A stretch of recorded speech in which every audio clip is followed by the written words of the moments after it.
Donc, alors ça c'est un objet extraordinaire parce que naturellement, pour moi c'est une super idée que vous avez eu de reprendre l'idée de la grand-mère. D'abord j'ai toujours aimé les grands-mères, les grands-pères, les idées de grand-mère et de grand-père.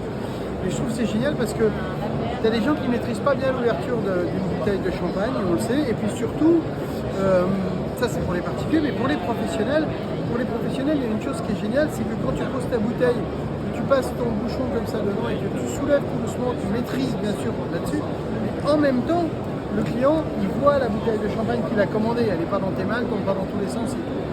Et puis, il y a quelque chose de très sensuel, il y a quelque chose de très, je ne dirais pas érotique, mais presque, il y a quelque chose de très joli à découvrir en même temps. Moi, je l'ai découvert il y a peu de temps, hein, et comme tout le monde, mais c'est vrai que je l'ai adopté. Maintenant, je mets mes bouteilles de champagne avec ça, toutes mes bouteilles de champagne avec ça, et là, on vient de le faire, et on se marre avec ça, parce que il faut être honnête, c'est un petit coup de main à prendre, mais une fois que tu as pris le coup de main, c'est super facile, et franchement, tu peux l'utiliser n'importe où, n'importe quand. Et alors, je peux même valider une chose, c'est que ça passe à l'aéroport. Ah bon? C'est-à-dire que je suis parti au Japon avec, et naturellement, comme je suis parti au Japon, je l'avais dans mon portefeuille, et en fait, c'est passé à la douane sans problème, ça bip pas, rien du tout. Donc naturellement, on peut passer avec ça au Japon sans souci. Enfin, au Japon et ailleurs, toutes les douanes, les scanners et tout. Donc ça, c'est une bonne nouvelle déjà. Parce que tu sais qu'un sommelier, il ne peut pas emmener son tire-bouchon dans sa poche. Donc si on pouvait mettre un petit truc caché derrière et qu'on puisse ouvrir, ça pourrait être marrant.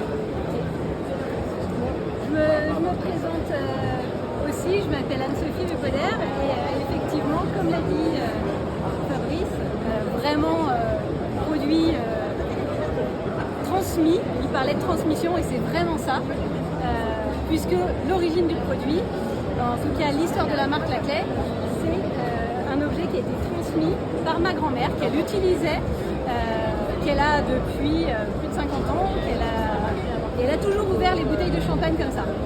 Aujourd'hui, elle va avoir son temps, avec ses petites mains pleines d'arthrose, elle y arrive encore, et de là est née cette idée de mais c'est dingue, comme tu le disais, c'est pas toujours facile, et en tout cas pour un sommelier, oui, vous avez le geste.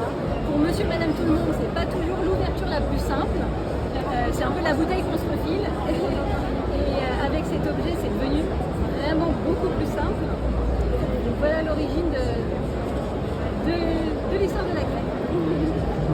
Ce qui veut dire que quand tu as 100 ans et que tu as bu du champagne toute ta vie, c'est ce qui t'a préservé. Moralité de l'histoire, boire du champagne. Buvez du champagne.